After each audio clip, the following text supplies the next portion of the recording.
Det här var Otto. Idag ska vi prata Swedencare. Eller idag ska vi prata Swedencare. Som mina östgötska vänner kanske säger.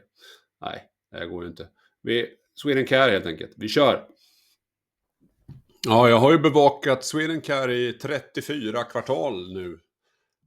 Men det betyder ju kanske inte att du vet vem jag är. Så klicka in på OT Analytics och anmäl dig till nyhetsbrevet så får du alltid det senaste. Jag har även publicerat ett av mina nyhetsbrev publikt där jag reflekterar kring vad som händer i USA.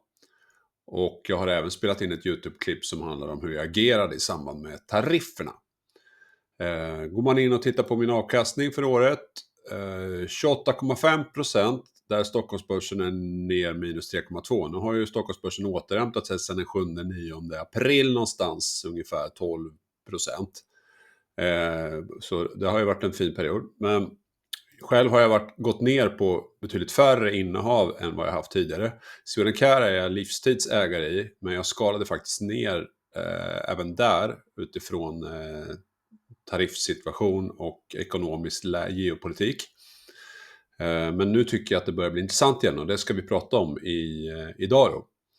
Och går man in på Swedencare-sidan så kan man läsa väldigt mycket om Swedencare ur ett historiskt perspektiv. Man kan se alla förvärv, man kan se till vilken multipel de här förvärven har skett. Det finns mycket att gotta sig på den här Swedencare-sidan. Så kolla in! Men nu ska vi alltså prata om Q1 25 och hur det ser ut för resten av året. Ja, 4 områden tänkte jag zooma in på. Första området är givetvis det finansiella. Det andra området är då tariffsituation och det geopolitiska. Det tredje området, då bör man förstå att NaturVet som är ett stort förvärv. Jag pratade om det i ett tidigare klipp att NaturVet har inte levererat sista året. Så vi behöver ju se lite grann var de är i den resan. Där vi också har fått en fantastiskt fin indikation att de ska in i Walmart. Eller redan är in i Walmart. Och vad som kan förväntas där då. Så det ser ju lovande ut. Och sen har vi en katt här som kollar in på börskursen och bolagsvärdet. För jag har också fått en hint om att kattfokus kommer man att öka framåt. Så vi kör de 4 områdena får vi se var vi står. Ja, jag brukar ju berömma Swedencare för allt som rör kommunikation till investerare. De är ju väldigt försiktiga med pressreleaser mellan kvartalsrapporterna. Men de har fantastiskt fint material när de väl delger resultat och årsredovisning, rapporter. Och det är ju kanske inte så jättemånga aktieägare som sitter och läser en årsredovisning. Jag tillhör en av dem som gör det. Och där har ju Håkan berättat att de gör allting in-house vid sidan av sitt vanliga jobb så att säga. Så att det är ju, och tittar man på årsredovisningen med de ögonen så är den än mer imponerande. Men likväl här då i Q1-rapporten så man släpper inte bara en rapport, man släpper också en presentation och man släpper också en en webcast, YouTube-klipp. Och så mitt råd är ju givetvis att gå in och lyssna själv. Jag är inte här för att återge allt man säger utan nu ska vi ha lite fokus på det man delgav. Och hur gick kvartalet då? Jag har 7% tillväxt, 5% om man tittar på organisk valutajusterad tillväxt, 19,4% ebitda och starkt kassaflöde. Men hur lätt kan man relatera till det då? Ja, då får man gå in på OT Analytics så får man en fantastiskt fin graf här som visar då hur den här blåa stapeln som visar omsättningen. Och då kan man ju liksom rent visuellt jämföra det tillbaks i tiden. Och då ser man att det är inte någon jätteimponerande tillväxt. Man ser också att den gröna stapeln som är då operationell ebitda, att den är lägre än vad den har varit historiskt. Och man ser också att marginalen har försämrats då, de här 19% mot att tidigare ligga runt 22-21%. Sen gillar jag att gå mot en rullande 12 månaders vy, så den har jag här. Och då ser man ju fortfarande då att det är en tillväxt, även om den kanske planar ut lite grann. Men man ser också att marginalen har försvagats. Så att det är väl det som marknaden kanske har tagit fasta på då när bolagsvärdet har gått ner under en tid. Att tillväxten inte är där man kanske borde vara. Och att lönsamheten inte heller är där den borde vara. För tittar vi också här har jag gjort en graf som visar vad bolaget behöver takta för att nå de finansiella målen. Nu kan man ju nå finansiella mål genom förvärv. Nu är det ganska svårt att göra förvärv när man har en värdering som är betydligt lägre än marknadens multiplar. Och man har ju sagt att man inte ska förvärva bolag till högre värdering än sin egen värdering. Och då måste den organiska tillväxten ta fart. Och det är väl också det här då när man ser att det teoretiska gapet mot var bolaget borde ligga för att takta mot 4 miljarder i omsättning 2026 och en ebitda på 30%, så är man ju en bit ifrån då. Och det är väl också något som marknaden kanske då har haft en åsikt kring. Men vi kommer komma tillbaks till just bolagsvärdet i relation till de här nyckeltalen. För hur dåligt är det här? I mina ögon så är det inte så jättedåligt. Alltså det här är ett bolag som fortsätter att takta tillväxt.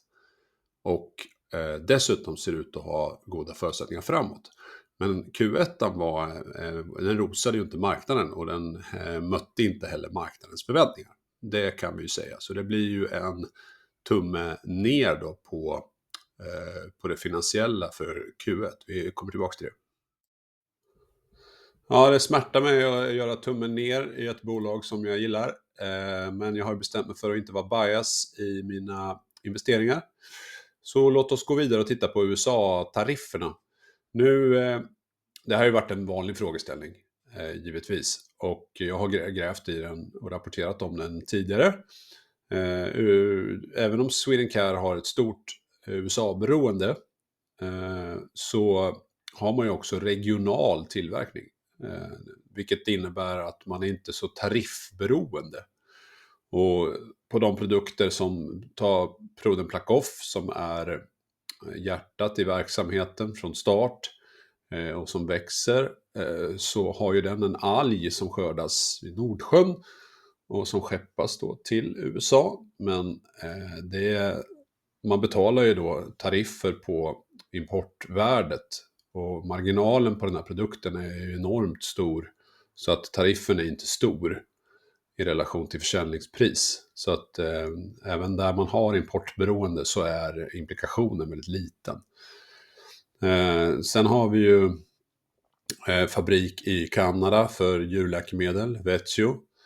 Och det kan ju givetvis slå, men det är ju inte Swedencare som står för exporten av de här produkterna till respektive marknad, utan det är ju någon som hämtar det här godset på lastkajen i Kanada som tar den smällen i så fall.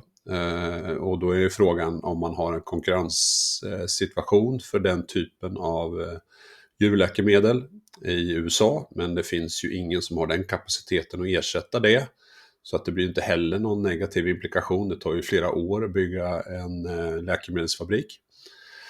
Så att tariffsituationen, nej, den slår inte så hårt. Däremot så har vi en dollareffekt. Den är svår att sia om, men den slår ju desto mer. Vi har ju haft ett positivt bidrag från dollareffekten under flera år.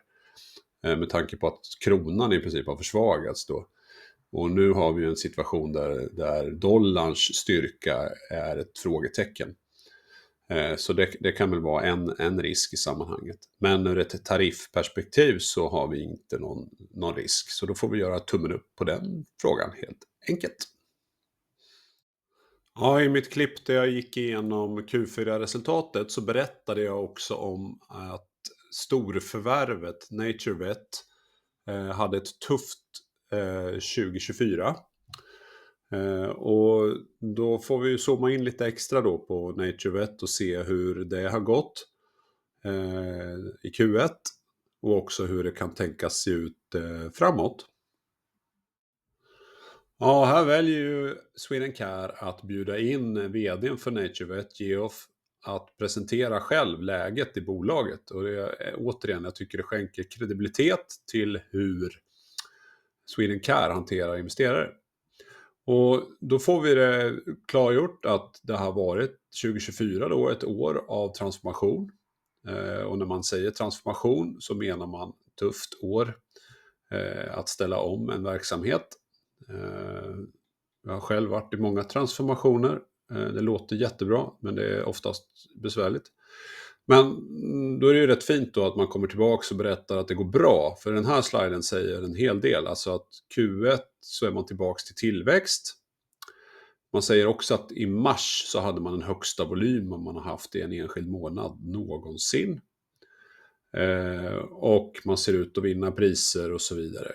Man säger också att transformationen fortsätter. Det betyder att det troligtvis finns saker att jobba på fortfarande.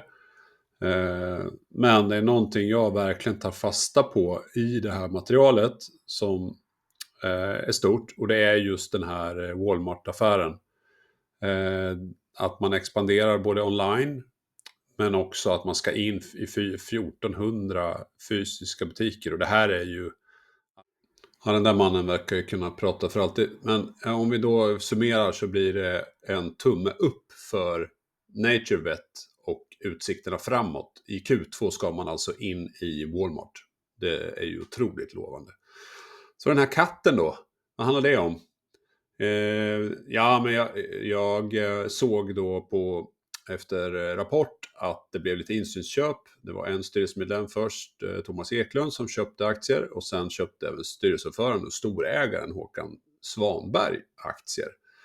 Och då frågade jag Håkan, du tror alltså på djurhälsobolaget? Lite skämtsamt då med tanke på att han äger en stor del av bolaget. Och då sa han att ja, jag tror även på katter framåt, sa han då. Så att vi får se vad vi kan förvänta oss på kattsidan. Den här katten, den tittar ju då på börskursen och börsvärdet. Så låt oss titta på det. Ja, då välkomnar jag dig in i bubblornas värld. Det här har ju varit lite min grej att jag visar bolagsvärdet i relation till finansiella nyckeltal. Så om man tittar på den här aktien så ser man rörelseresultatet i operationell EBITDA över tid. Och så ser man börsvärdet. Alltså inte kursen, alltså antalet aktier kan ju förändras över tid. Men om man omsätter antalet aktier till ett börsvärde vid varje given tidpunkt så kan man ju få då att se i relation till de finansiella nyckeltalen, vad var bolaget värt på börsen. Och det som är intressant här nu är att då kan man titta på i multiplar. Och multiplar, alltså hur många årsvinster behövs för att bolaget ska vara betalt. Om säger att du köper bolaget imorgon. Du är oändligt rik, du köper bolaget. Och hur många år tar det innan du får tillbaka pengarna och börjar tjäna pengar? Det är enkelt förklarat. Och då finns det ju en branschstandard. Så här, till vilken multipel går bolag i den här branschen när man köper dem? Och den har ju varit historiskt hög. Och den har väl sjunkit lite grann efter 2022. Men ändå kanske den taktar någonstans liksom 18 gånger ebitda. Och därför har jag lagt 18 gånger som en benchmark här. En jämförelse mot marknaden. Men så har jag också lagt in då vad jag kallar ett historiskt lägsta värde. Liksom, vad är det lägsta Swedencare har varit värderat till? Och 2022 så värderades Swedencare till 9 gånger sin operationella ebitda på skuldfri basis. Nu kommer ju de som är lite mer bevandrade i det här och prata om enterprise value och skuldsättning. Tro mig, jag har koll på det. Men det är så att den stora massan av aktiesparare, de förstår inte finansiellt språk. Så att, och den här jämförelsen är allt annat lika då. Skuldsättningen har ju minskat. Så egentligen så är ju det här är det ju ännu bättre, skulle jag hävda då, till den som vill gå den vägen i diskussionen. Så att jag behåller den retoriken i att jag tittar på skuldfri basis, jag tittar på ebitda-multiplar och 2022 så låg vi på ett historiskt lägsta värde på gånger 9. Nu är vi tillbaks på gånger 9. Och 2023 så skedde en enorm uppvärdering, liksom nästan en dubblering i börsvärde och aktiekurs. Där vi låg över multipel 18. Och sen 2024 gick vi ner till en multipel någonstans mittemellan, kanske en 12 någonstans. Och nu är vi alltså igen nere på en multipel 9. Vad betyder det här? Ja, för liksom enkla ord. Bolaget är historiskt lågt värderat. Samtidigt som vinsten hela tiden växer. Och att vinsten växer betyder att bolaget flyttar sig åt höger i det här diagrammet. Bubblans storlek, det är själva omsättningen. Men det är den här vinsten som är viktig i sammanhanget. Det man också ser är vad bolaget har satt för finansiella mål 2026. Och då ser man också att med den takt bolaget har växt sin vinst då, från 22 till 23 till 24 nu till vad jag estimerar för 25, så är det ju ganska långt därifrån. Men likväl så flyttar sig bolaget alltid åt höger. Och bolag som flyttar sig åt höger i det här diagrammet men inte lyfter uppåt, de är ju by definition undervärderade. Och den här filosofin och metodologin, svårt ord, den har jag använt framgångsrikt i mina investeringar.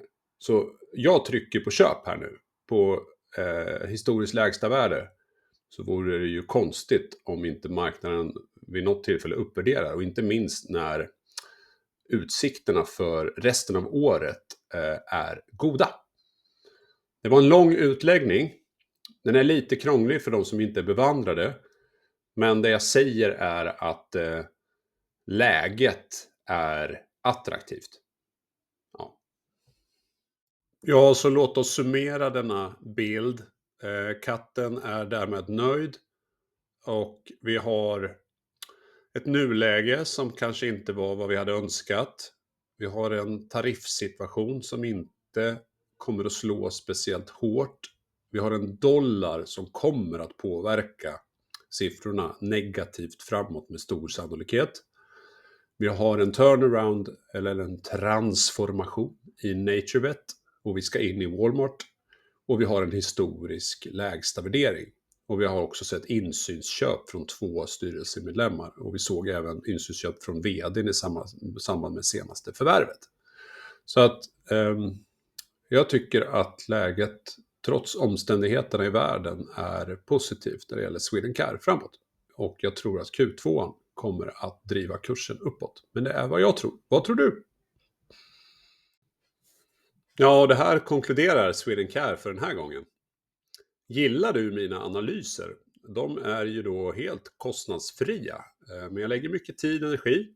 Och turligt nog så har jag frivillig swishare som bidrar. Och då premierar jag dem genom att de får access till en Discord-kanal. Och de får ett nyhetsbrev där jag delger information som har varit lite mer krävande att gräva fram. Så jag har ett nyhetsbrev öppet för alla. Och sen har jag ett extra nyhetsbrev och en Discord för de som frivilligt swishar. Så häng med där du också om du är väldigt intresserad och engagerad i börsen. Tack för idag, vi ses!